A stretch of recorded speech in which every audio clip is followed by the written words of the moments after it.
tient. Je sais qu'il a pris mon fardeau. Car il me tient dans sa main. Car il me tient dans sa main. J'ai bâti ma vie sur Jésus. Il ne m'abandonne pas. Sa parole est solide et sûre.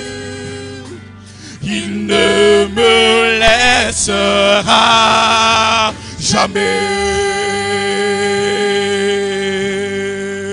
Jamais. Il ne faillira jamais. Il ne faillira. Christ est ma seule fondation. Le rocher de ma vie. Le rocher de ma vie. Quand tout autour de moi est debout. En lui est mon appui. Car j'ai mis ma foi en Jésus. Il ne m'abandonne pas. Sa parole est solide et sûre. Il ne me laissera jamais. Jamais. Il ne faillira jamais. Il ne faillira jamais. Jamais. Le vent, la pluie, de faire le sur ma vie. Mais j'ai bâti ma maison sur Jésus-Christ. Ensemble. Le vent, la pluie, de faire le sur ma vie. J'ai bâti ma maison sur Jésus-Christ. J'ai bâti ma maison sur Jésus. Le vent, la pluie. Le vent, la pluie, de faire le sur ma vie. Mais j'ai bâti ma maison sur Jésus. Le vent, la pluie, le vent, la pluie, pluie peut faire le sur ma vie. Mais j'ai bâti ma maison sur Jésus. Je ne tremblerai pas. Je ne tremblerai pas. Je suis fondé sur toi. Je ne tremblerai pas. Je ne tremblerai pas. J'ai bâti ma vie. J'ai bâti ma vie. Je ne tremblerai pas. Je ne tremblerai pas. Je suis fondé sur toi. Je ne tremblerai pas. Je ne tremblerai pas. J'ai bâti ma vie. J'ai bâti ma vie sur toi. Christ est ma seule fondation.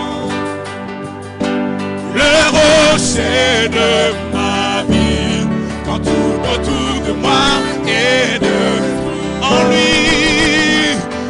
lui est mon appui. Car j'ai mis ma foi en Jésus. Il ne m'abandonne pas. Sa parole est solide et sûre.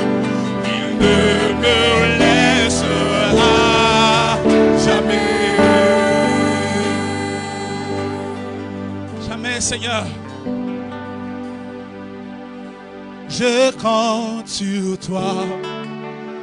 Tu renouvelles mes forces. Tes promesses sont vraies. Ta parole ne faillit pas. Je reste ferme, car tu prends soin de moi. dans le tempête. Tu ne m'abandonnes pas, car tu es fidèle, fidèle, fidèle. Tu es fidèle.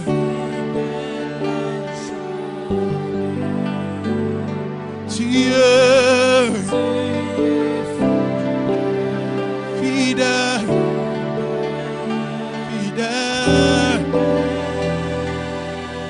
Tu es fidèle, fidèle dans ma vie, Seigneur.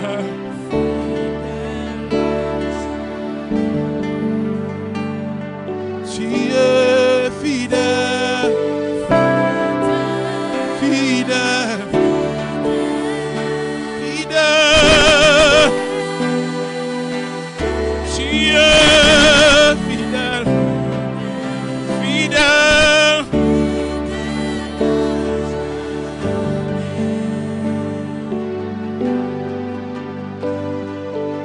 Tu es fidèle, Seigneur.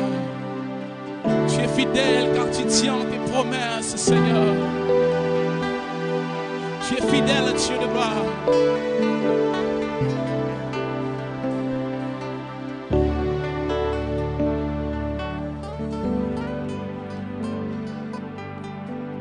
Nous tenons tous debout pour ce moment, qu'on adore un peu le Seigneur.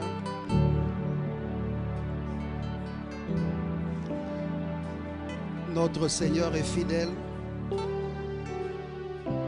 Il est notre fondation, notre repère.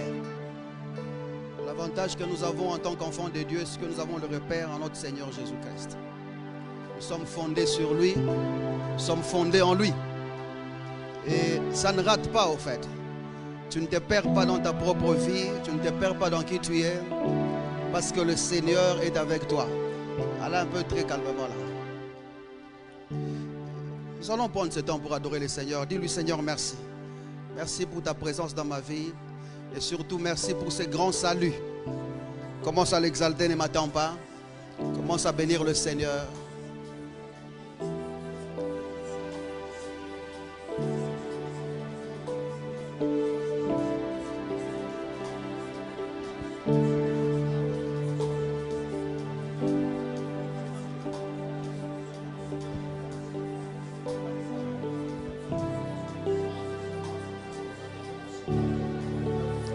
Élève-le un peu plus fort que ça.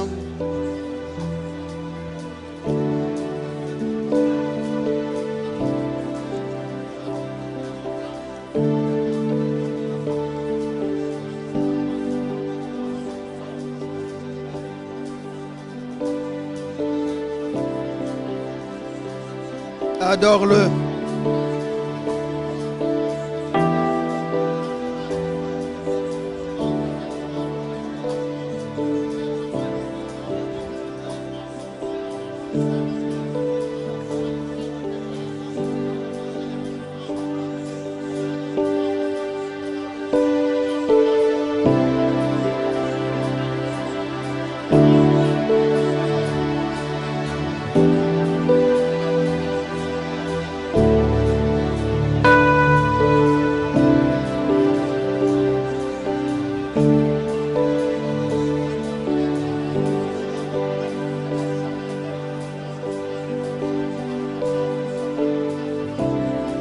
Élève le Seigneur, tu en as le temps ce matin.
Père, nous te bénissons ce matin.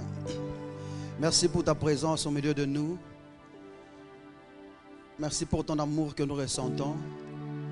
Merci pour ta consolation. Merci pour ta force. Et surtout, merci pour ton esprit qui a choisi d'habiter en nous. Ce matin, comme tous les jours, Seigneur, nous prions à ce que tu puisses nous amener à la maturité qu'il faut, Seigneur. C'est comme ça que je demande que chaque mot, que chaque phrase qui sera dite dans ces lieux puisse trouver place dans la vie de mon frère, place dans la vie de ma soeur, afin qu'ensemble nous puissions parvenir à la maturité que tu as jurée, que tu as voulu pour nous. Merci Jésus. Merci pour tes grâces et tes bienfaits qui abondent au milieu de nous. Et surtout, merci pour l'abondance de ta parole au milieu de nous. Merci Jésus. J'aimerais prier pour ceux qui sont en route, Seigneur, ensemble avec mon frère et ma soeur qui sont en ces lieux, Jésus. Tu nous mets ensemble pour des bienfaits. Merci Jésus. Nous reconnaissons ce matin ta juridiction. Nous reconnaissons ce matin tes bontés, Jésus. Nous reconnaissons ton autorité. Nous reconnaissons ta puissance et qui tu es dans nos vies, Jésus. Sur tout ce que tu as accompli dans nos vies. Accepte, ô Père de gloire, que tu sois le rempart de ces cultes, que tu sois notre repère, notre boussole, et que tout ce qui sera dit dans ces lieux soit pour ta gloire, parce que tu tiens à édifier mon frère et ma soeur. Merci Jésus. Merci pour tout. Nous t'adorons et nous te bénissons. Que quelqu'un m'aide à faire cette déclaration avant d'entrer dans la parole de Dieu ce matin. Père, je te suis reconnaissant de ce que tu m'as jugé digne de me confier ta parole.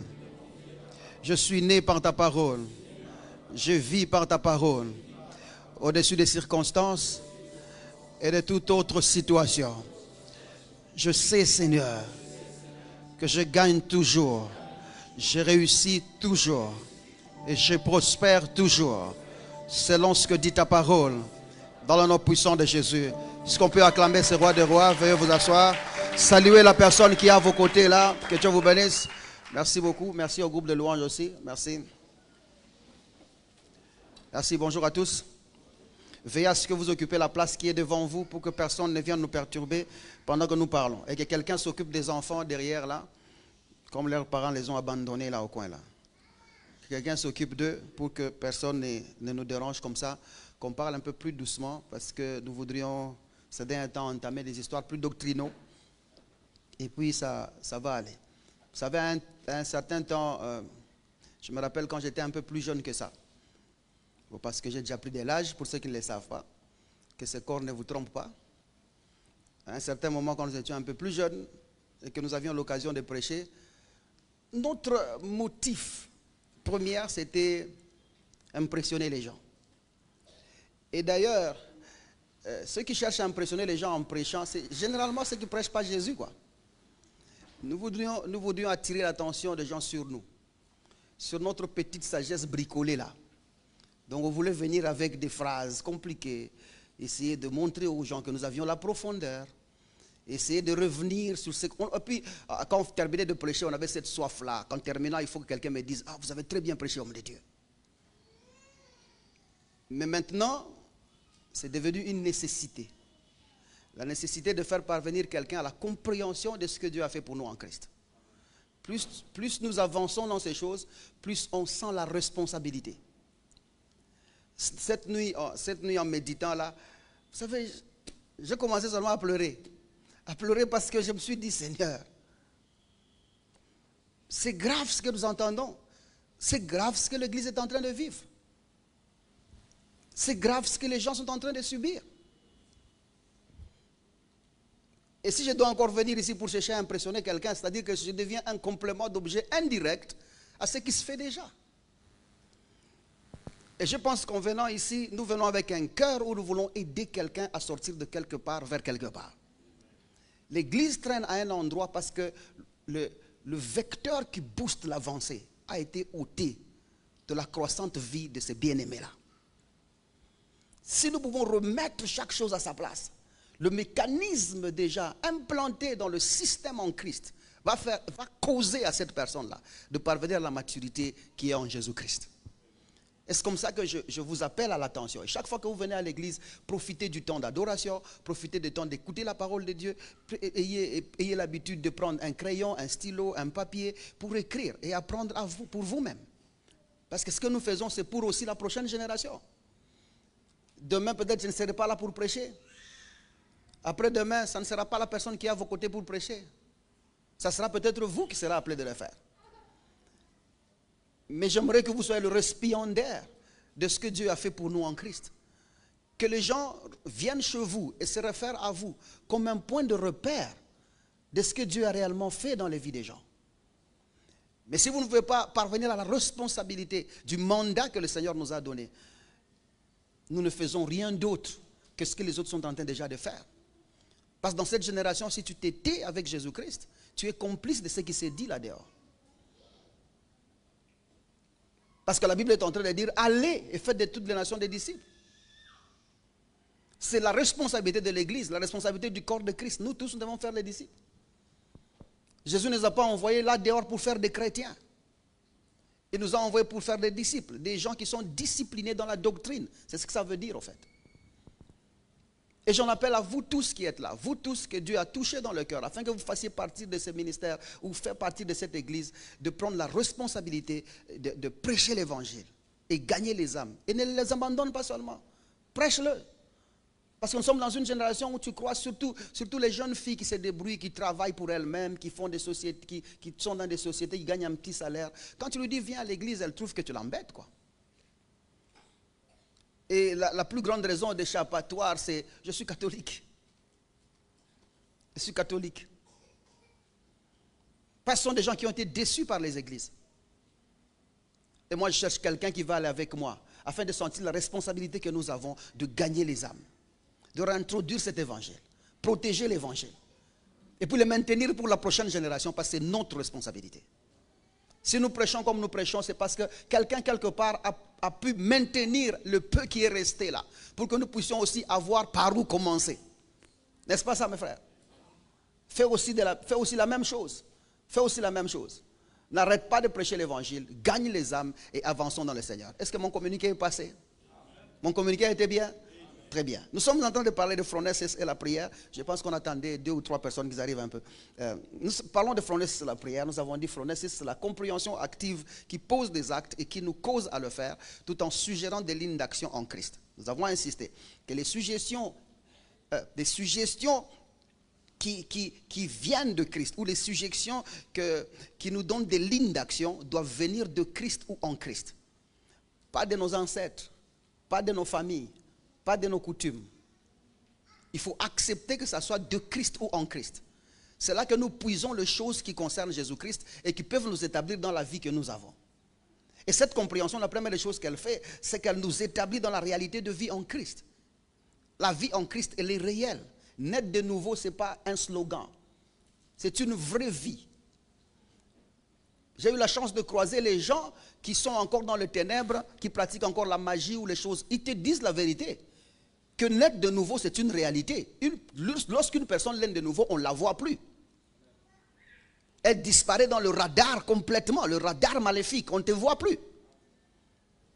On peut voir tout le monde de chez vous, on peut voir tout le monde de ta famille, mais toi qui as reçu Jésus-Christ comme Seigneur et Sauveur, sans émotion, sans sentiment, sans sentir que le corps bouge un peu, sans parler en langue, sans voir des visions, sans prophétie, sans quoi que ce soit, du moment que tu reçois Jésus-Christ comme Seigneur et Sauveur, les gens là qui contrôlent, ils disent et témoignent que tu disparais du radar. Ouais, vous dites amen à leur témoignage, mais vous refusez de dire amen à ce que la Bible dit. La Bible dit si quelqu'un est en Christ, il est une nouvelle créature. Ça, vous ne dites pas amen, ça vous êtes habitués. Mais quand vous avez appris que le diable et ses disciples ont dit qu'on ne vous voit plus, là vous êtes content. Comme si vous viviez pour eux. Le diable, ce n'est pas un facteur sur cette terre. Le diable n'est rien sur cette terre. Ce n'est même pas quelqu'un qu'on peut... D'ailleurs, il a même la chance que j'ai cité même ça ici à l'altar. Ou sinon, il ne vaut rien. C'est un produit hors marché. Même si je l'exposais, personne ne l'achète. C'est fini complètement. Il ne faut pas lui faire cas dans ta vie. Refuse qu'il reçoive gloire dans ta vie, même un peu. Même un peu. Refuse. Que ce soit dans ton état de santé, que ce soit dans ton état financier, que ce soit dans ton état spirituel, refuse de l'accorder une petite gloire. Même quand tu reconnais que ça c'est lui qui a fait, refuse de dire que c'est lui qui a fait. Tu dis non, Valgine va finir ses problèmes. Papa, quelqu'un qui fait quelque chose, mais la médecine résout son cas, il a encore des cas. Même les médecins gagnent sur lui. Là, tu te réveilles le matin, notre famille, nous sommes liés. Nous sommes liés.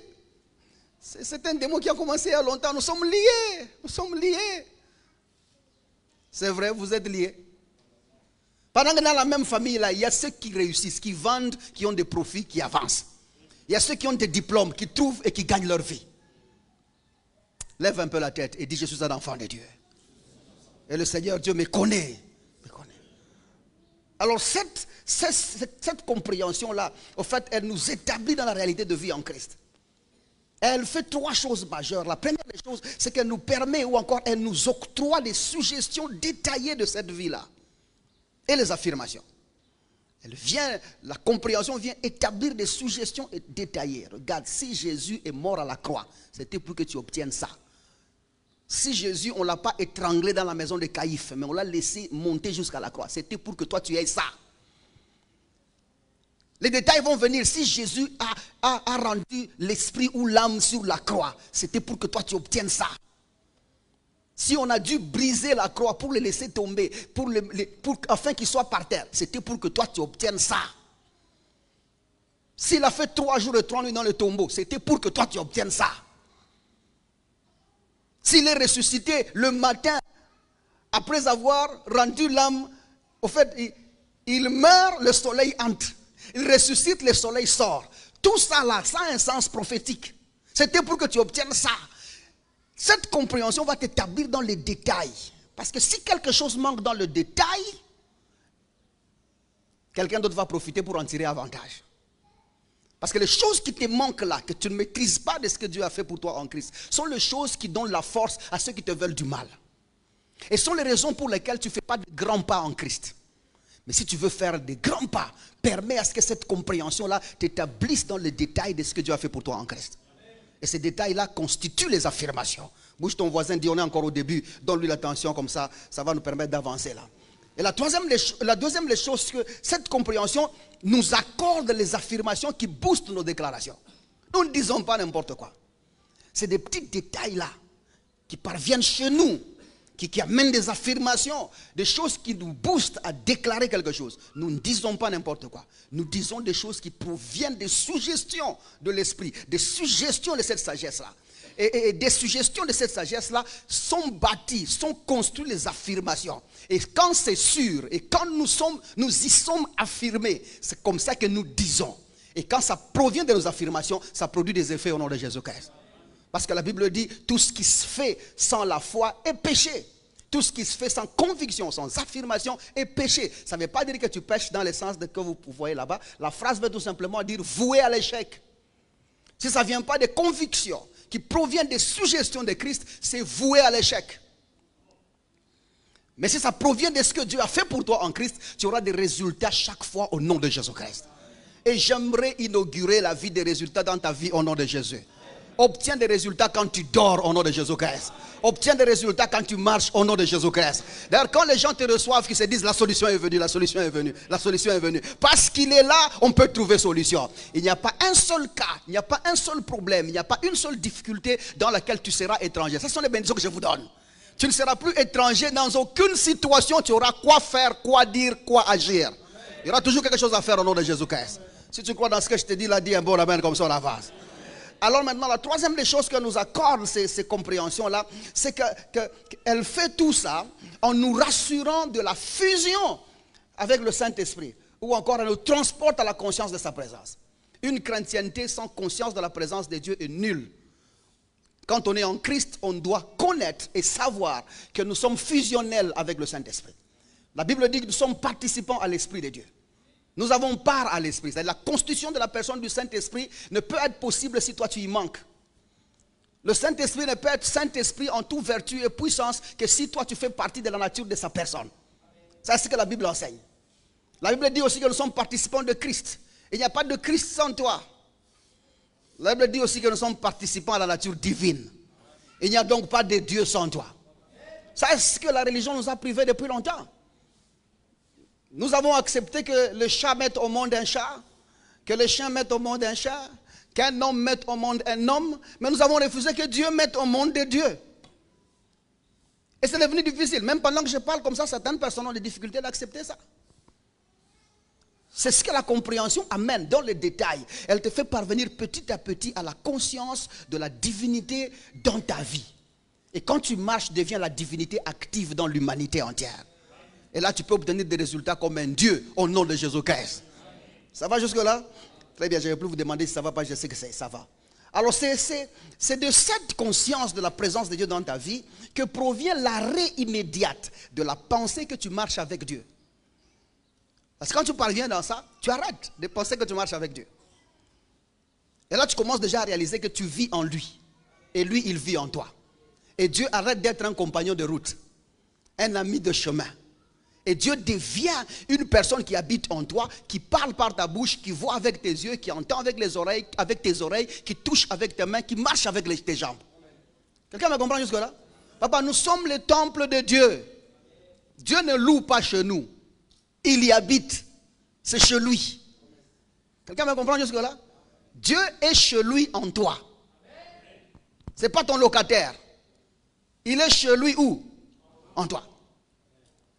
Et si tu acceptes ça, ce n'est pas un Dieu, il vient spontané. Maintenant que tu as arrêté la bière, c'est comme ça que Dieu est venu. Maintenant que tu as arrêté la cigarette, c'est comme ça qu'il arrête ces derniers temps parce que la fumée chasse Dieu. Non. Non, mon frère. Non. Comme ça, quelqu'un m'a dit, non, pasteur, tu dis aux gens que la bière, ce n'est pas un problème. J'ai dit, bon, si toi tu veux, arrête. Hein. Tout ce qui entre dans la bouche ne suit pas l'homme. Ça va? Il faut arrêter de trouver des échappatoires là où il n'y a pas. Tu bois pour toi. Tu fumes pour toi. Et tu subis tes conséquences toi-même. Dieu n'en a rien à faire là-dedans. Clair pour quelqu'un? Et d'ailleurs, quand tu prends le paquet de cigarettes, on a écrit quoi là? C'est Dieu qui a dit ça. Qui a dit ça? L'homme qui a fumé avant toi. C'est ça, non? Donc, il ne faut pas chercher, il ne faut pas mettre Dieu. C'est ce que je vous ai dit l'autre fois. Ne mettez pas Dieu dans des choses des hommes. Quand vous mettez Dieu dans des choses des hommes, vous allez échouer avec ces dieux-là. Les choses des hommes sont aux hommes. Les hommes ont déjà trouvé des solutions aux problèmes des hommes. Ça va? Laissez Dieu à l'extérieur. Et arrêtez d'aller cueillir le péché là où il n'y a pas. Vous êtes dans le jardin d'Éden. C'est un jeu de pommes. 2 Corinthiens chapitre 6 verset 15. Entrons dans la matière.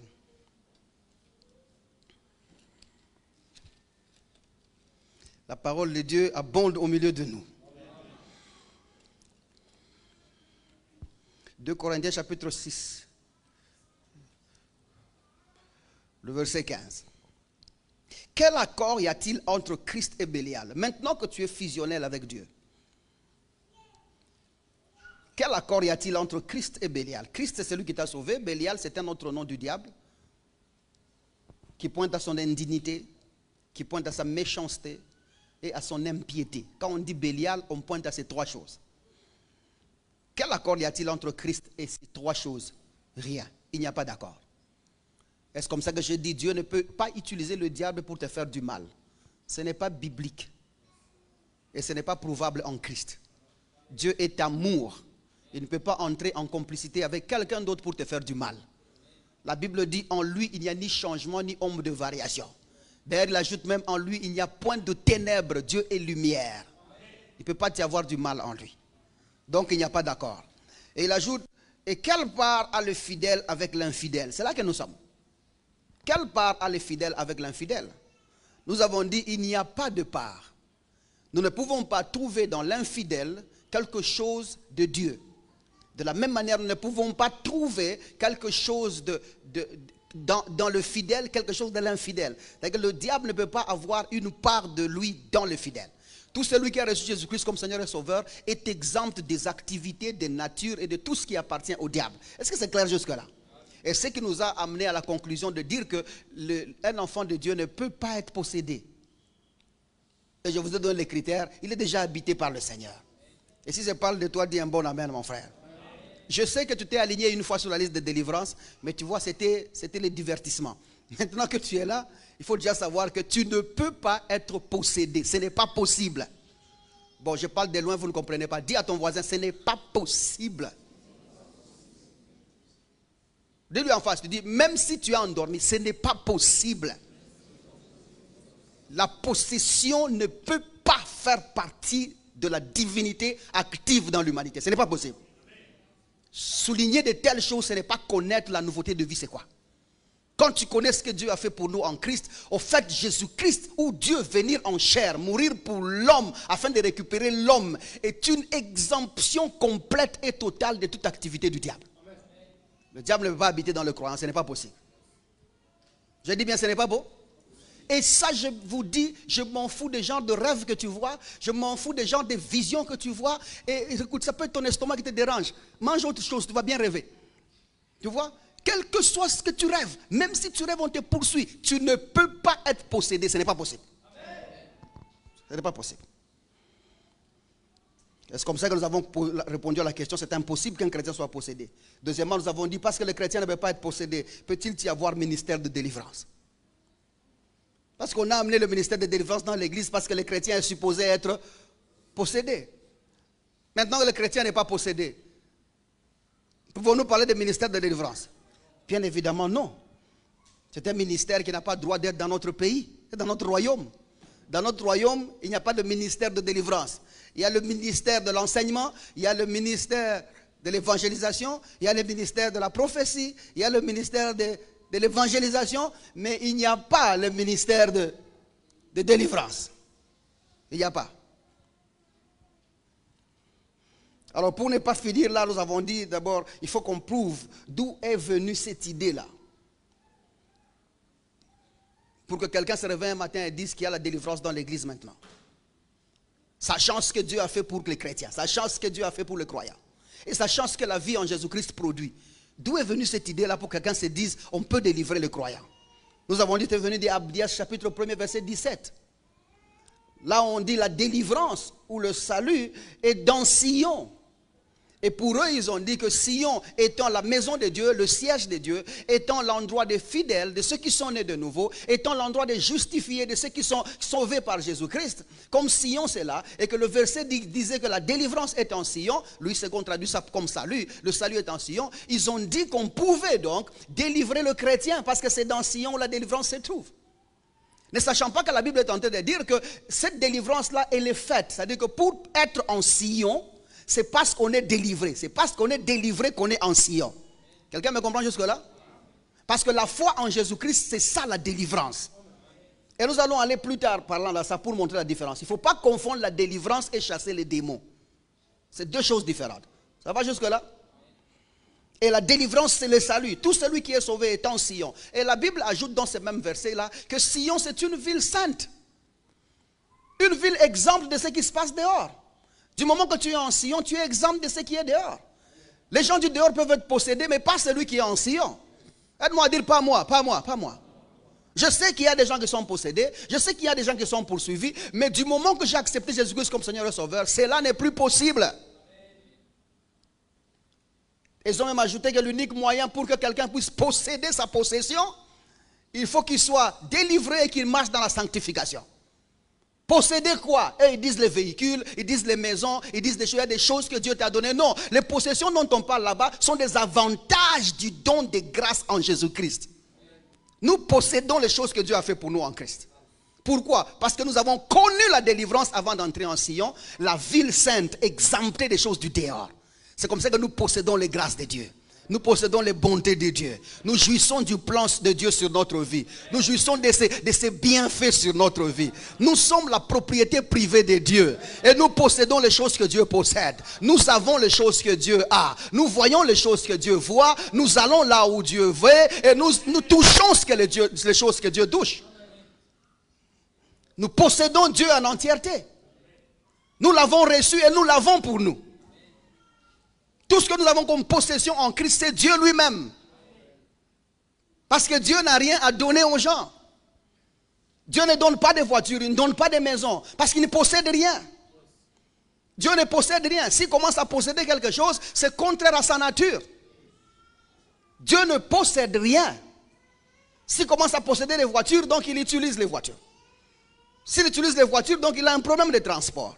S'il a un problème de transport, donc il connaît la distance. S'il commence à connaître la distance, donc il n'est plus omniprésent. Et s'il n'est plus omniprésent, ce n'est plus lui. Ça va jusque-là? Toute forme de possession que vous allez donner à Dieu, nous allons aboutir et je vous gagnerai toujours. Et la Bible vous gagnera avec moi. Et ne pas connaître le caractère et la nature de Dieu, ça conduit beaucoup de gens dans les défauts. Dieu ne possède rien. Dieu doit être autosuffisant. Et ne pas posséder quoi que ce soit.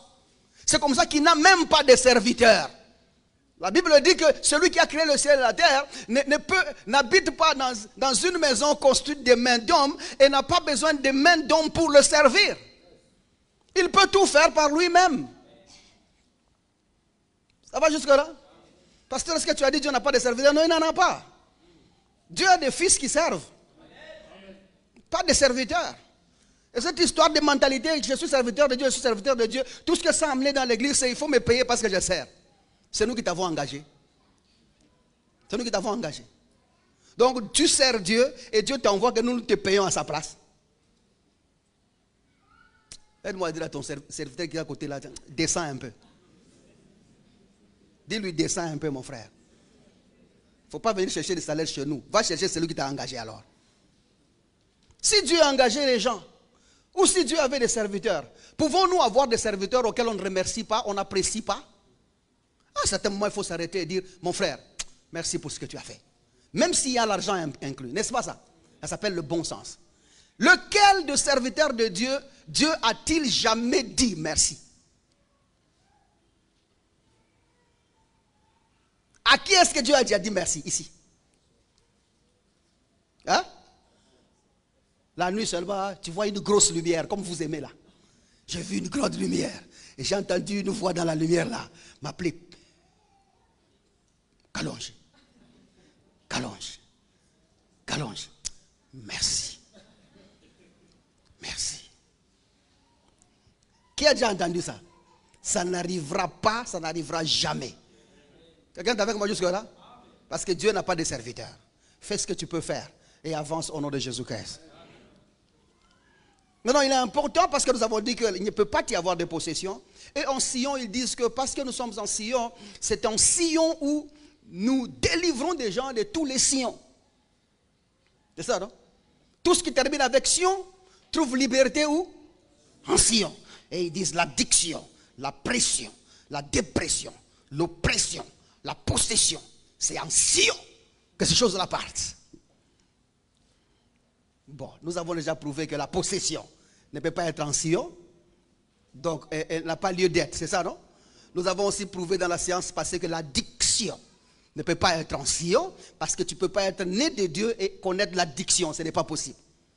Ceux qui sont dans l'addiction sont ceux qui n'ont pas reçu Jésus-Christ comme Seigneur et Sauveur. Parce que ceux qui sont en Jésus-Christ produisent les bonnes œuvres. C'est naturel, ça fait partie de leur personne, ça fait partie de leur ADN. Ils produisent le fruit de l'esprit. Il y a des choses qui proviennent de Dieu, qui proviennent des souches, des vertus de Dieu, qui caractérisent leur vie. Ils ne peuvent pas être addictibles ou être dans l'addiction. Du moment que tu as reçu Jésus-Christ comme Seigneur et Sauveur, l'addiction est finie au nom de Jésus. Je parle à quelqu'un jusque-là. C'est comme ça que tu as le pouvoir sur tout. Tu choisis de faire ce que tu veux.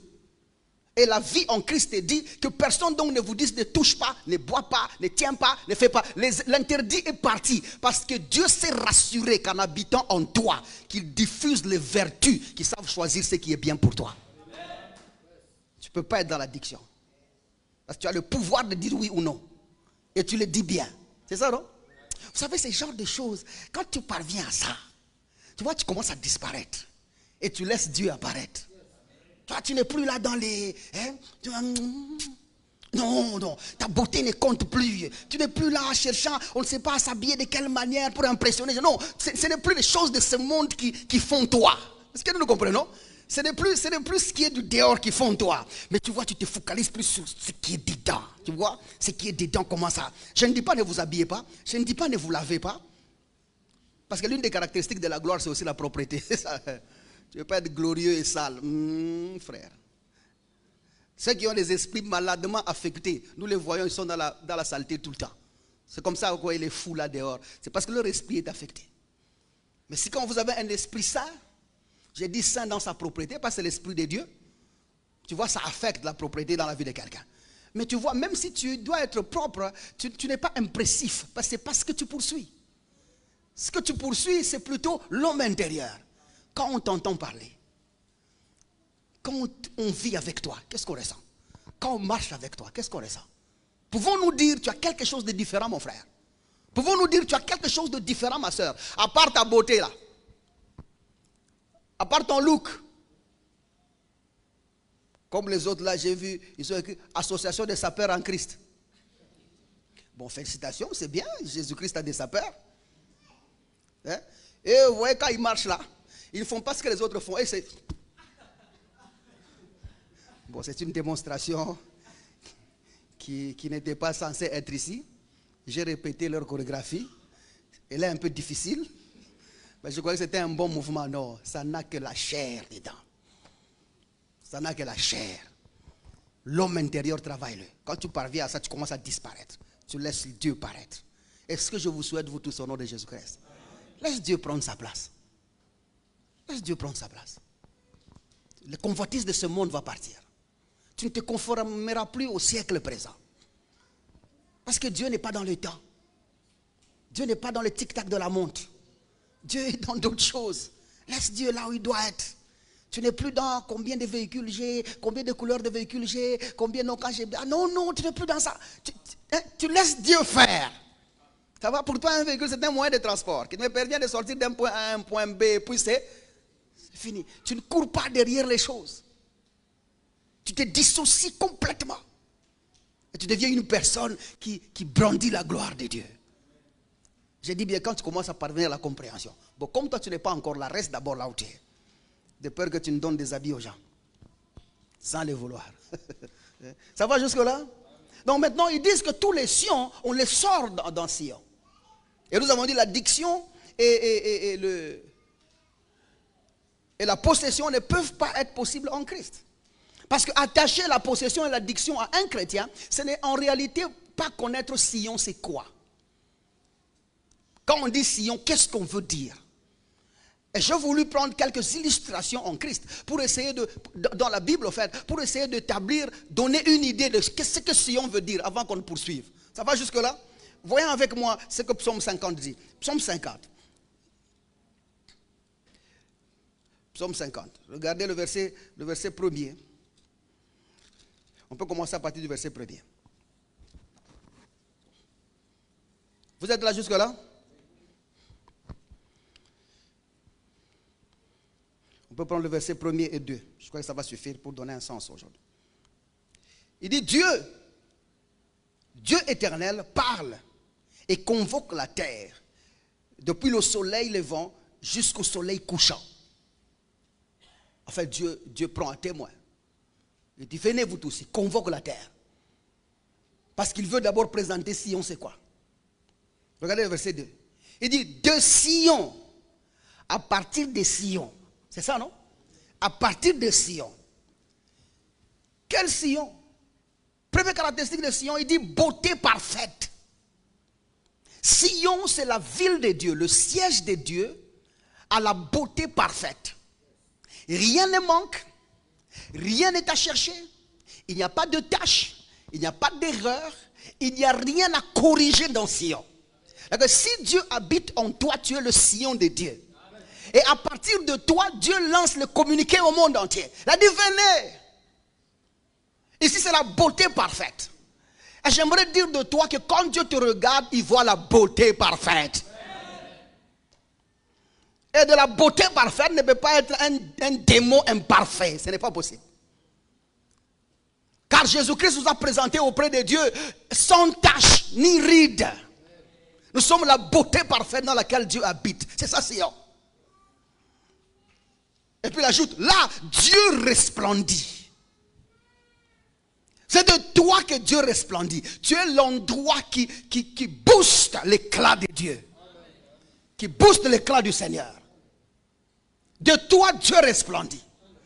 Le monde entier te regarde et à partir de toi, ils peuvent localiser la source de les Français. Hey, le Français est parti. Bon, vous comprenez ce que je veux dire. À partir de toi, Dieu est en train de diffuser le resplendissement. Tout l'éclat de Dieu n'est possible que s'il trouve souche en toi. Si Dieu se déconnecte de toi, il ne peut plus resplendir dans le monde. Quelqu'un me comprend jusque-là? Tu es la beauté parfaite. Et quand nous parlons de Sion comme ça, les gens comprennent qu'il ne peut pas y avoir des possessions là-bas. Il ne peut pas y avoir d'addiction là-bas. Parce que c'est de là qu'est la beauté parfaite. Et Dieu resplendit à partir de là. Regardez Psaume 76. J'ai pris 2-3 versets pour essayer d'établir un peu ça. Psaume 76. Regardez le verset 1er. Le verset 2. Il dit, Dieu est connu en Juda. Observez bien la nuance. Dieu est connu en Juda. Son nom est grand en Israël. Regardez bien les trucs. Il dit, sa tente est à Salem. Sa tente est à Salem. Regardez la suite. Et sa demeure est à Sion. Aïe.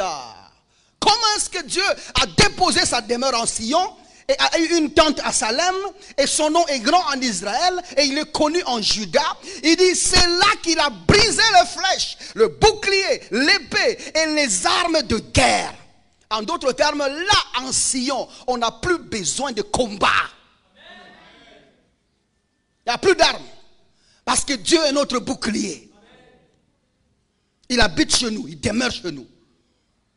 Tu ne peux engager Sion ni au combat spirituel, ni à la délivrance, ni à l'addiction. Il ne se bat pas contre les mauvaises choses. Oh, yeah, gars. Hey! Les flèches ne fonctionnent pas chez nous. Car 1000 tomberont à ma gauche, 10 000 à ma droite. Je ne serai pas atteint. Je suis au mon endroit. Regardez Psaume 87. J'aime bien ce psaume. On commence au verset 1. Ici, il parle de Jérusalem qui est fondée, qui tire fondement sur la montagne sainte. La montagne sainte, c'est Sion. Verset 2. Il dit, l'Éternel aime les portes de Sion plus que toutes les autres demeures de Jacob. Dieu a fait le choix d'habiter en Sion. Il aime Sion. Sion, c'est le lieu de l'expression de l'amour de Dieu. Une fois toi tu es en Sion, ou tu es zioniste, tu habites là où Dieu habite, et là où Dieu aime habiter, et la personne que Dieu aime, ça sera toi. Regardez la suite. Verset 3. Il dit, des choses glorieuses ont été dites sur toi. Hey, ville de Dieu! Il dit, des choses glorieuses ont été dites de toi. Tu n'étais pas encore né. Tu n'avais pas encore reçu Jésus-Christ. Mais on parlait de la nouveauté de vie glorieusement. Des choses glorieuses ont été dites de toi. Et si déjà Dieu en avance avait annoncé des choses glorieuses pour qui tu es en Christ, tu ne peux pas être possédé. Tu ne peux pas être possédé. Des choses glorieuses ont été dites de toi. Ville de Dieu. Nous sommes la ville de Dieu. Il habite en nous. Verset 4. Il dit, je proclame, je déclare l'Égypte et Babylone parmi ceux qui me connaissent. Ah bon? L'Égypte et Babylone? Babylone, ça parle des païens. L'Égypte, ça parle de l'esclavage. Comment est-ce que l'esclavage? Comment est-ce que Babylone, les païens ou ceux du monde, tu vas le proclamer comme parmi ceux qui te connaissent. Et puis ajoute, voici le pays de Philistins. Philistins, c'est ceux qui sont adversaires de Dieu. Ça parle de ceux qui font obstacle aux choses de Dieu. Et puis il ajoute Tyr. Tyr, c'est ceux qui marchandent l'autorité de Dieu, qui sont en train de vouloir opposer Dieu dans tout. Et puis il ajoute, donc il y a encore quoi? Et l'Éthiopie. L'Éthiopie, ça parle du ténèbre. Ça parle de ce qui est noir, ce qui est au loin, ce qui n'est pas invisible. Ça parle du ténèbre, de la méchanceté. Je vous parle de ce que les mots sont en train d'indiquer là. Il dit, mais dans tout ça, il dit, je proclame. Et puis il dit, voici. Je proclame l'Égypte, Babylone parmi ceux qui me connaissent. Et puis il ajoute, voici le pays des Philistins, de Tyr et d'Éthiopie. Il dit, c'est dans Sion qu'ils sont nés. Cette phrase, elle est très forte. C'est comme ça que Paul dit, il dit, si je vis dans la foi au Fils de Dieu. Il y avait l'Égypte, il y avait Babylone, tu étais encore Philistin, tu étais encore en Tyr, tu étais encore en Éthiopie avec ses conséquences et ses nuances. Dieu lui avait déjà proclamé par sa foi que tu seras né en Sion. Votre amène manque des unités. Il dit, tu seras né là. Tu seras né. Il avait déjà vu d'avance. Regardez le verset 5. Il dit, et de Sion, il dit, tous ils sont nés. Pour que tu naisses de Dieu, ça doit être en Sion, pas en dehors. Il dit, et c'est le Très-Haut qui l'affermit. Ceux qui sont nés en Dieu, ceux qui sont nés en Sion, sont sous la responsabilité de Dieu pour l'affermissement. Tu ne t'affermis pas toi-même. C'est Dieu qui t'affermit. Parce que Dieu lui-même a des vertus d'affermissement. C'est comme ça que Hébreux chapitre 13, le verset 9, il dit, le cœur ne peut être affermi que par la grâce. Par l'évangile de Jésus-Christ. C'est la nourriture qui cause l'affermissement dans Sion. Si tu manges autre chose, tu ne grandiras pas. Tu ne seras pas affermi. Je parle à quelqu'un jusque-là? Allons un peu rapidement. Verset 6. L'Éternel compte en inscrivant les peuples. C'est là qu'ils sont nés. C'est-à-dire en Christ nous sommes comptés. En Christ nous sommes inscrits. En Sion, c'est la cité des inscrits. Et dans le Nouveau Testament parle bien. On va y arriver tout à l'heure là. Et regardez le verset 7. Il dit, et ceux qui chantent et ceux qui dansent s'écrient, toutes mes sources sont en toi. Toutes mes sources sont en toi, pas dans les hommes. Une fois tu es né de Dieu, tes sources deviennent en lui seul. Tu tires tout de Dieu. Tu ne tires rien des hommes. Tu ne tires rien. Au fait, tes suggestions doivent venir de Dieu. Ceux qui sont en Sion, ceux qui sont Sion, tirent leurs suggestions de Dieu et non pas des hommes. C'est comme ça que tous ceux qui sont dans la Bible, qui ont grandi, déclaraient des choses d'éternel. L'Éternel est mon aide. Que me fera un homme? Il n'y a rien que tu peux trouver d'un homme. Nos suggestions sont de Dieu et viennent de Dieu. Je parle à quelqu'un jusque là. Voici autre chose là. Psaume 97. Ici on va prendre le verset 7.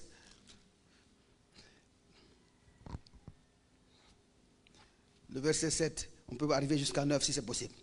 Il dit, ils sont confus. Tous ceux qui servent les images, en fait tous ceux qui adorent les idoles.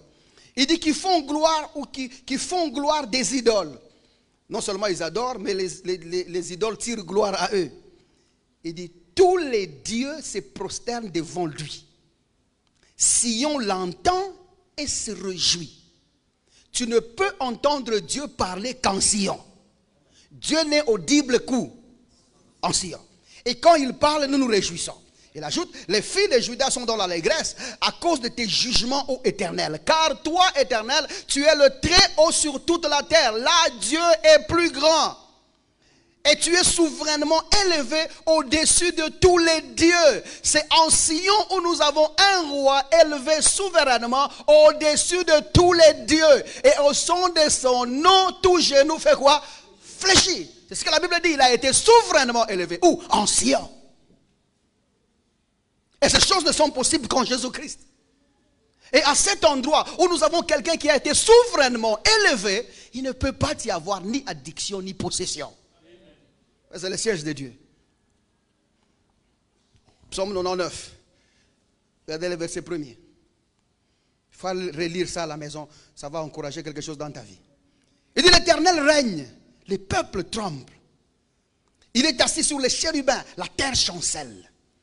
Verset 2. L'Éternel est grand dans Sion. L'Éternel est grand où? Dans Sion. S'il n'est pas dans Sion, il n'est qu'un Dieu parmi tant d'autres. Quelqu'un me comprend jusque-là? C'est comme ça que je disais l'autre fois, Dieu doit être dans le croyant. En Christ, Dieu doit être dans le croyant. Et dans le croyant, il est Père. À l'extérieur du croyant, c'est l'un des dieux. Nous discutions avec des hommes de Dieu là. Je lui ai dit, il m'a dit, non, je suis en train de penser, le cœur m'envoie aller prêcher en Inde. J'ai dit, c'est un bon endroit. Et puis il m'a dit, mais quand tu dis bon endroit là, je ne te sens pas motivé. J'ai dit, non, je suis motivé. Je veux bien que tu ailles prêcher en Inde. Mais il y a une chose, les Indiens croient dans plusieurs dieux. Ils disent que le nombre de dieux qu'ils ont, c'est le nombre de leurs pores sur les corps. Vois les trous que tu as sur le corps? C'est le nom de Dieu. J'ai dit, quand tu vas faire ministère là-bas, il faut que tu te rassures que les gens ont réellement reçu Jésus-Christ. Parce que pour eux, ce n'est pas un problème d'ajouter un Dieu sur les nombres de dieux qu'ils ont. Ils en ont déjà beaucoup. Plus un, ça fait quoi? Il faut ajouter. C'est comme ça, quand tu fais ministère ou tu prêches à un Indien, ou tu es en train d'amener à la maturité un Indien, tu dois te rassurer de la vraie conversion. Parce que chez eux, ce n'est pas un problème de faire plus un Dieu. Shrina, Bouddha, Shkutu, Kushukutu, Shambane, Shikeni, Shkunu, Shkana, tous ces gens-là, plus Jésus, il n'y a pas de problème. Vous comprenez?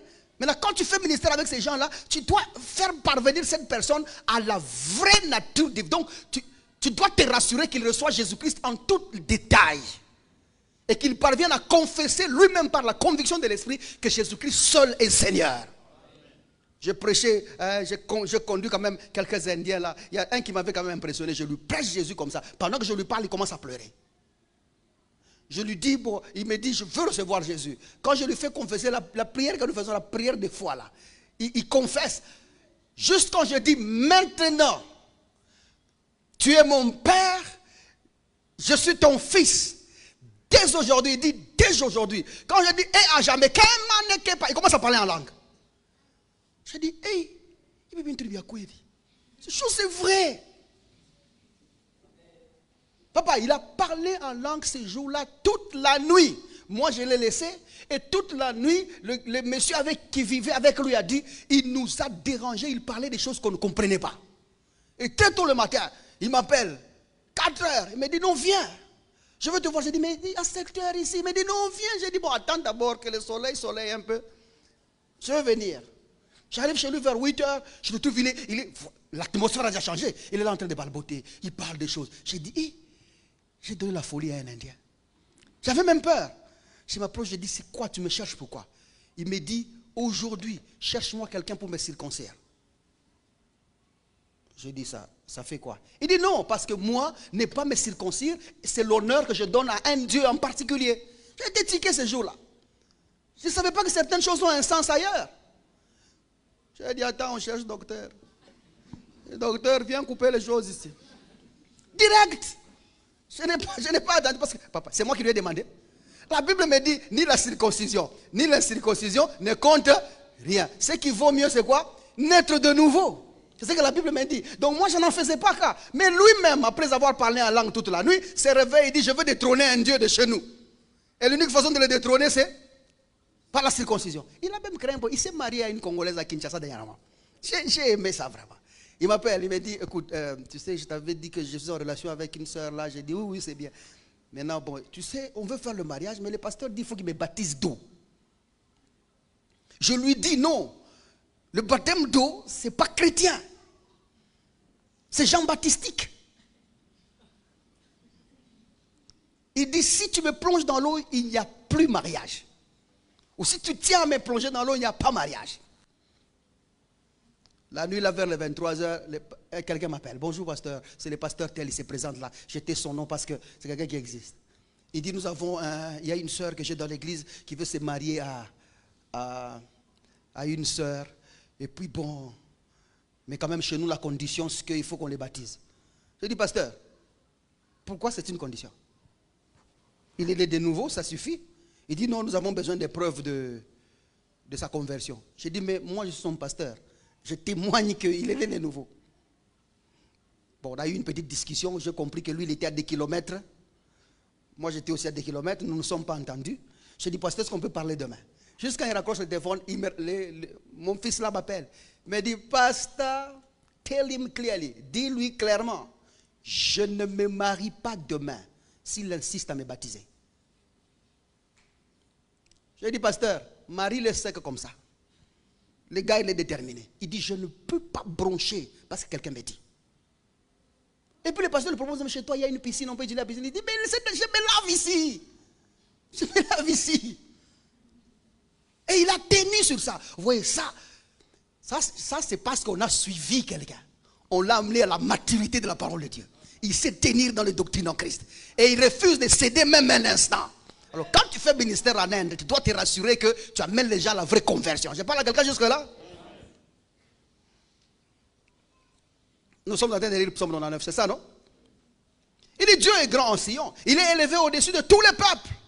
Il dit qu'on célèbre ton nom grand et redoutable. Il est saint. Qu'on célèbre la force du roi qui aime la justice. Tu affermis la droiture. Tu exerces en Jacob la justice et l'équité. Exaltez l'Éternel notre Dieu et prosternez-vous devant son marchepied. Il est saint. Observez la phrase.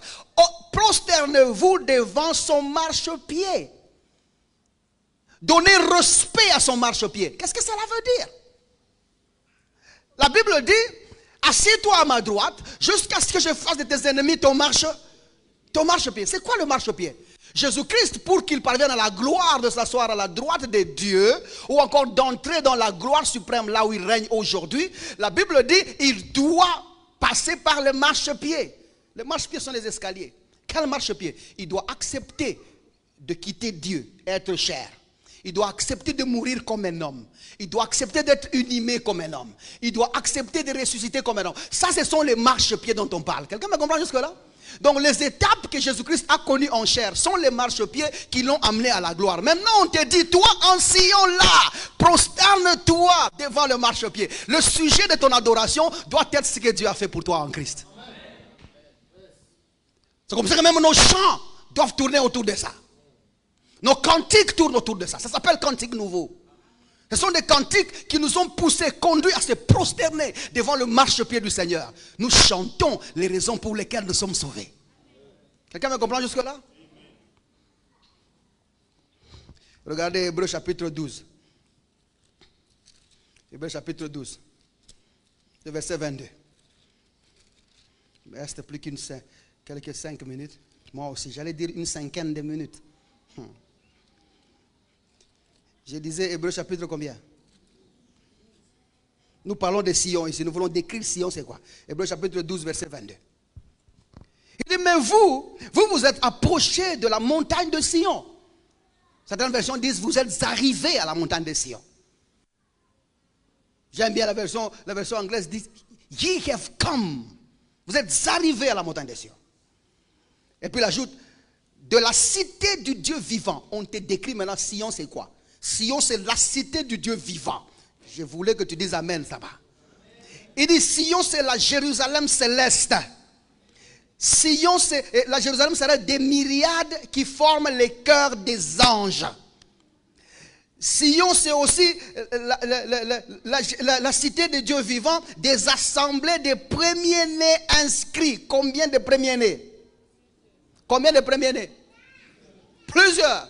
C'est-à-dire que chaque fois que Dieu te reçoit en Sion, il te reçoit comme Jésus premier-né.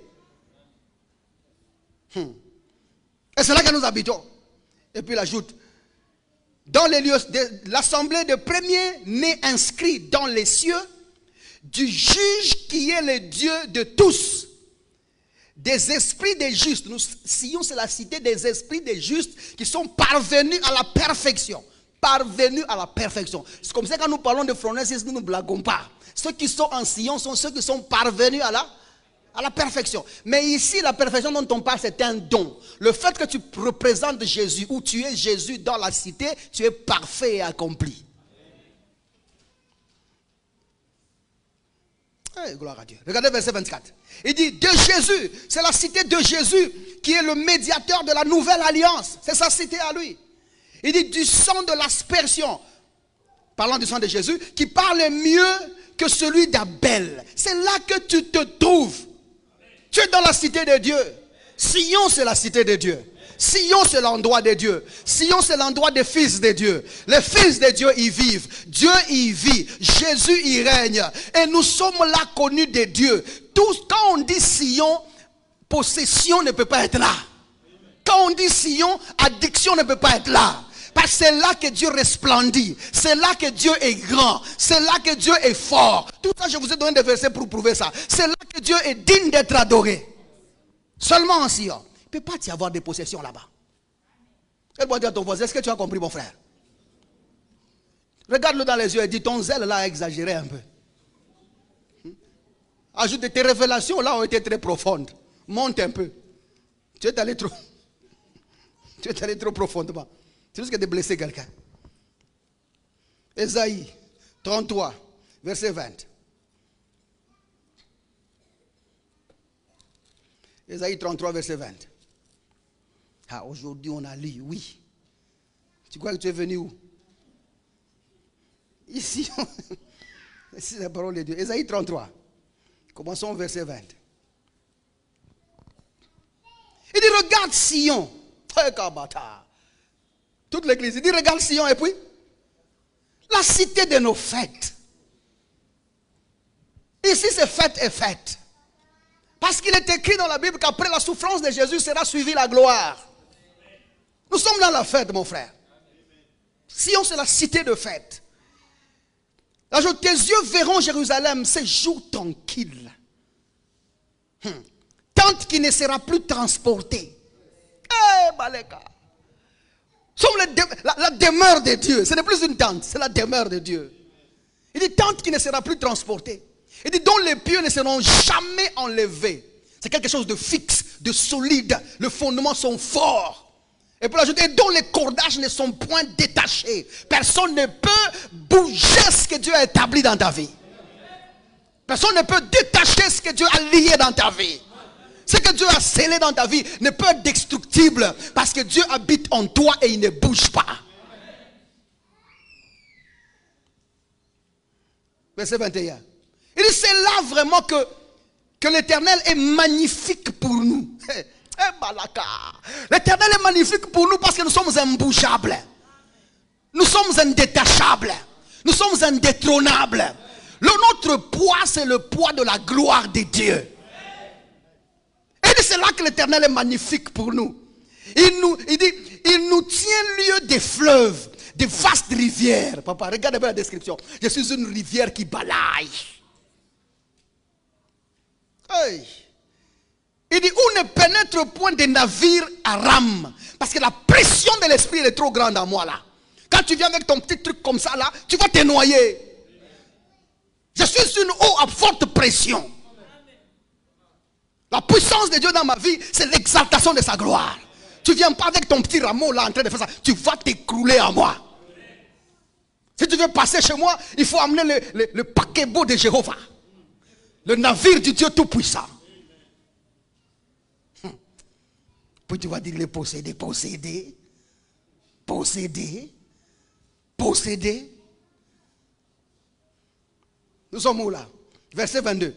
Il dit car l'Éternel est notre juge, l'Éternel est notre législateur en Sion et l'Éternel est notre roi. Il dit celui qui nous sauve. Ce verset il est important, nous allons en parler plus tard. Pourquoi est-ce que Dieu est juge, législateur et roi? Les gens ne le connaissent pas. C'est bien de le connaître, non? Quand est-ce qu'il est juge? Quand est-ce qu'il est législateur? Et quand est-ce qu'il est roi? Tout ça, ça donne lieu à quelque chose. Ça va? Parce que la Bible dit par exemple que nos péchés ont été... Nous avons connu la rédemption de nos péchés. Rédemption de nos péchés, c'est que le prix a été payé. Dieu est qui quand il paye? Et puis on dit, Dieu, il n'y a donc plus aucune condamnation pour ceux qui sont en Christ. Dieu est qui quand on dit ça? Chaque chose a sa place. Nous allons revenir, au lieu que j'enjambe ici, ça va compliquer quelqu'un. Le verset 23. Il dit, tes cordages sont relâchés. Il parle de liens passés que nous avons. Une fois que tu es en Sion, tu n'as plus de cordes sur ta vie, tu es libre de liens. Il dit, ne serre plus les pieds du mât et ne tende plus les voiles. Tu n'es plus attaché, mon frère. Plus rien ne tient ta vie. Tu peux devenir n'importe quoi, aller n'importe où, quand tu veux, où tu veux. Maintenant, tu es libre pour grandir, libre pour évoluer, libre pour trouver, libre pour avoir. Il dit, alors, on partage la dépouille d'un immense butin. Il dit, les boiteux même prennent part au pillage. Et là, qui a dit, attention avec la taille de qui tu es. Tu n'es pas un petit garçon. Tu es Jéhovah actif parmi les hommes. Dieu a déversé de ses vertus pour que tu sois une grande personne. Maintenant, regardez le verset 24, là on finit. Il dit, aucun habitant de Sion ne dit. On n'a pas dit ne dise. Il dit, aucun ne dit. On n'a pas entendu quelqu'un en Sion dire, je suis malade. On n'a pas entendu un seul habitant de Sion dire je suis malade. Hey! Là! Hey! Hey! On a dit, on n'a pas entendu. Aucun habitant de Sion ne dit je suis malade. Pourquoi? Parce que la santé divine bouscule la vie de cet homme-là comme des fleuves. La santé divine fonctionne dans ton corps. La santé divine fonctionne dans tes membres. La santé divine circule dans tes veines, circule dans ta personne. Il dit, on n'a pas entendu quelqu'un dans cette cité dire je suis malade. Ce n'est pas une phrase que nous disons chez nous. La santé divine agit en nous. C'est comme ça que quand tu lis la Bible, Dieu en Christ n'est pas dans la mission de guérir le croyant. Aucun croyant n'a été guéri. Aucun. C'est comme ça que vous entendez Jacques dire quelqu'un parmi vous est-il malade? Dans une réunion de culte, il dit quand même quelqu'un parmi vous. Pourquoi il ne dit pas quelqu'un parmi nous?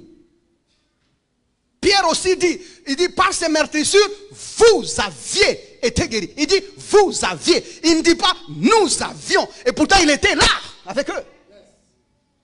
Hey. Ceux qui sont en Sion ne disent pas je suis malade. Parce que la santé divine est dans leur corps. La santé divine est dans leurs veines. La santé divine est dans leur esprit. La santé divine fonctionne dans leurs nerfs. Où est le kyste? Non, la tempête de Dieu est déjà passée par là. Les eaux de Jéhovah ont déjà balayé ces choses-là. Parce qu'il dit, les bateaux à rame là, ne tiennent pas. Ça c'est le sida qui rame, c'est la malaria qui rame, c'est le kyste qui rame. Et ça ne tient pas là-dedans. Nous sommes tous contaminés du virus de Jéhovah. Jésus habite en nous. Et on ne dit pas je suis malade. Pas je suis malade. Tu ne dis pas. De ta bouche ne peut pas sortir je suis malade. Ce n'est pas possible. Quelqu'un me comprend jusque-là? Et je te dis, entends ma voix et rappelle-toi de ça. Même si tu entends les symptômes, même si tu entends les courdissements, ça s'appelle quoi? Même si tu entends les gigotements, même si ton corps ne répond plus à la santé, tu dis Kabbalah Bokota. Toi tu obéis à la présence de Dieu dans ma vie. Il parcourt mon corps, il parcourt mes jambes, il est dans mon corps. Je ne suis pas malade, je ne peux pas tomber malade. Ce n'est pas possible que je tombe malade. Et elle a l'habitude de le dire en public. Parce que tout ce qui a été créé a des oreilles. Expose ta santé auprès des gens. Dis, commence à dire, moi je ne tombe pas malade. Et tu verras que la maladie aura honte de te faire malade. Parce que nous produisons Jésus-Christ. Nous ne sommes pas dans le déni de la maladie. Mais nous sommes dans la confession de ce que Dieu a fait pour nous. Nous savons que Jéhovah agit dans nos corps, dans nos membres et dans notre personne. Il n'est pas possible que je dise je suis malade. Car les symptômes ont été ôtés au nom de Jésus-Christ. Quelqu'un me comprend jusque-là? Et il ajoute, regardez là, nous sommes où là? Il dit le peuple de Jérusalem reçoit le pardon des iniquités. Donc, la maladie est là où il n'y a pas de pardon. La maladie est là où il y a l'iniquité. Or, nous avons déjà en Christ reçu le pardon de l'iniquité. D'où vient la maladie? D'où provient la maladie? Tu ne meurs pas de la maladie, ce n'est pas possible. Tu ne vis pas dans la maladie, ce n'est pas possible. Et si tu m'entends aujourd'hui ce que je t'ai dit, je te présente ce que Dieu a fait pour toi en Christ. Tu es en train de recevoir ce que Dieu a déjà fait du bien. Maintenant la santé divine est active dans ton corps. Elle résout les problèmes de kyste, de myome, de trompe. Elle résout les histoires de sida, les histoires de maux de ventre, maux de tête, douleur. Ça part au nom de Jésus-Christ. Parce qu'aucune personne chez nous ne dit je suis malade. Nous sommes dans Sion, mon frère. C'est ce que Dieu a fait avec nous. Et ce que Dieu a accompli dans nos vies. Ça va jusque là? Et si quelqu'un m'a compris, il dit, je suis le Sion de Dieu. Je suis la cité de Dieu. Dieu habite en moi. Dieu agit en moi. Dieu marche en moi. Il patrouille ma vie. Je vous ai dit, il marche en moi, veut dire patrouiller ma vie. C'est comme un commandant des frontières qui ne laisse pas les choses du dehors entrer dans son pays. Il se bat pour que ça n'entre pas. Il parcourt les frontières entre toi et la maladie, entre toi et la souffrance, entre toi et la pauvreté, entre toi et la méchanceté. Il parcourt la frontière. Il ne permettra pas que son bien-aimé connaisse la corruption. Sion ne connaît pas la corruption. Sion ne connaît pas la honte. Sion ne connaît pas la maladie. Sion ne connaît pas la possession. Sion ne connaît pas l'addiction. Sion ne connaît pas la souffrance. Sion ne connaît pas les douleurs. Sion ne connaît pas les problèmes. Sion ne connaît pas les difficultés. Sion paye ses dettes. Sion paye ses factures. Sion agit puissamment. Sion parle de la part de Dieu. Je suis là parce que Dieu fait frontière entre ce qui est du diable et ce qui est de moi. Parce qu'il n'y a pas part, il n'y a pas part, il n'y a pas part, il n'y a pas part, il n'y a pas part, ce n'est pas possible. Il n'y a pas part, il n'y a pas part. Il ne peut pas y avoir part. On ne peut pas trouver en moi ce qui est dans le monde, ce n'est pas possible. On ne trouvera pas en moi ce qui est dans le diable, ce n'est pas possible. Ce n'est pas possible. Je suis impossédable, je suis irrétenable, je suis imbrisable, je suis intombable, je suis impoursuivable. Il n'y a pas de poursuite qui peut engager à ma vie. Dieu fait officier de frontières. Dieu fait officier de frontières. Reçois la santé divine au nom de Jésus-Christ. Laisse-la agir dans ton corps au nom de Jésus-Christ. Que tout ce qui n'est pas de Dieu disparaisse au nom de Jésus-Christ. Car je suis en Sion et je le sais. Dis avec moi, je suis en Sion et je le sais. L'Éternel trouve gloire en moi. L'Éternel brille à partir de moi. L'Éternel resplendit à partir de moi. L'Éternel vit à partir de moi. Il agit à partir de moi. Il habite en moi. Il parle par moi. Il touche avec moi. Il marche avec mes pieds. Il parle avec ma bouche. Il voit avec mes yeux. Il entend avec mes oreilles. Il marche dans mon corps. Il marche dans mes cellules. Il marche dans mes membres. Il marche dans ma vie. Il marche dans ma personne. Car il est à moi. Il est à moi. Il est à moi, je le sais. J'ai fusionné avec lui. J'ai fusionné avec lui. Je sais qu'il habite en moi. Je sais qu'il marche en moi. Je suis lui, il est moi. Je suis son enfant. Je suis son fils bien-aimé. J'habite Sion. Et je suis complètement dans le Seigneur. Et je le sais au nom de Jésus-Christ. Regarde, tu as les biens de Dieu au nom de Jésus. Tout ce que Dieu a fait du bien est en toi au nom de Jésus-Christ. Tout ce qu'il y a de mieux dans sa parole habite en toi au nom de Jésus-Christ. Tout ce que Dieu a fait en toi a trouvé place en toi au nom de Jésus-Christ. Tu n'as pas raté le salut. Tu ne perdras pas le salut. Tu ne manqueras pas la porte de Dieu.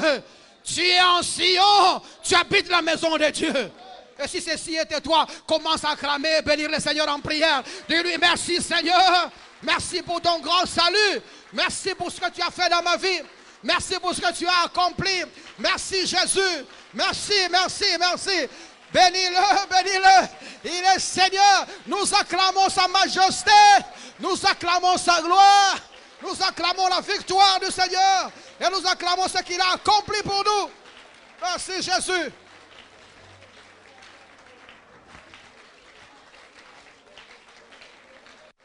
Gloire à Jésus. Gloire à Jésus. Il est Seigneur. Il est Seigneur. Il est Seigneur. Ouh! Il mérite la gloire. Il mérite la gloire. Reconnais-le en toi. Reconnais-le dans ta vie. Reconnais-le dans ton travail. Reconnais-le dans ta personne. Il est Seigneur. Il parcourt ta santé. Il parcourt dans ta vie. Il marche dans ton corps. Il marche dans ta personne. Reconnais-le, reconnais-le.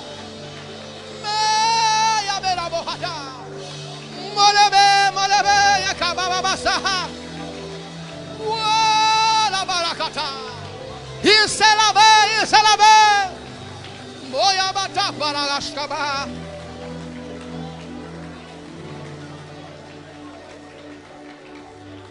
C'est fait au nom de Jésus. Acclame le Seigneur et reçois ce qu'il y a de bon. Merci beaucoup. Merci. Dieu vous bénisse. Merci beaucoup. Vous êtes bénis du Seigneur. Sion, tu vis différemment. Quand tu comprends Sion, tu vis autrement. Tu ne permets à personne de dire qu'il y a la possession chez nous. Il n'y en a pas. Il n'y a pas l'addiction chez nous. Cette diffusion a été sponsorisée par des frères et sœurs qui croient en l'avancée de l'évangile de Jésus-Christ et Jésus-Christ crucifié sans additif. Si vous désirez vous joindre à eux, veuillez nous contacter au +243 99 000 27 60 ou encore par email à l'adresse maîtrechurchrdc@gmail.com.